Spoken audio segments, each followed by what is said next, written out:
مسافروں کو اور بیماروں کو رعایت دی گئی ہے. اسی سے آگے بڑھاتے ہوئے وہ لوگ جن کے کام کی نوعیت بہت سخت ہوتی ہے، خاص طور پر مئی جون کے مزدوری لوگ کرتے ہیں، تو ان کو بھی یہ رعایت حاصل ہو اور وہ اس کو آگے لے جا کر نومبر دسمبر میں سردیوں میں اگر روزوں کو پورا کر لیں تو اس میں کوئی حرج کی بات تو نہیں. قرآن مجید نے بڑی اصولی باتیں اس میں کی ہیں اور یہ بڑا اچھا سوال آپ نے کیا ہے، اس لیے کہ اس میں بہت سی چیزوں کی وضاحت ہو جائے گی. ایک تو یہ سمجھ لیجئے کہ قرآن جب کسی چیز میں اس طرح کا استثناء بیان کرتا ہے یا رعایت دیتا ہے تو قرآن کا طریقہ یہ نہیں ہے کہ وہ اس کو ایک قاعدہ بنا دے، وہ اس میں اطلاقی طریقہ اختیار کرتا ہے. عام حالات کیا پیش آتی ہے، مریض ہوگا یا مسافر ہوگا جی تو اس کا ذکر کر دیا. ٹھیک. اچھا، اور ہمیں تربیت دی گئی ہے کہ ہم یہ دیکھیں گے کہ اس میں باعث کیا چیز ہے.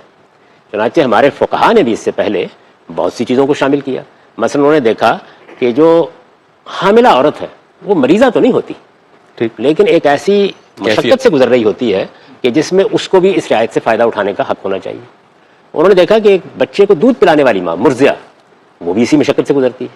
اسی طرح انہوں نے دیکھا کہ آدمی بعض اوقات بوڑھا ہو جاتا ہے، اس کے لیے بھی یہ مشقت اٹھانا آسان نہیں ہوتا.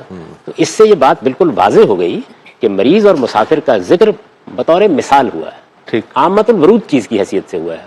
بنیادی بات کیا ہے جو اس کے اندر اصول کار فرما ہے. اصول کیا ہے کہ آپ کو کوئی مشکل پیش آ گئی، کوئی مشقت پیش آ گئی، یہ ہو گیا.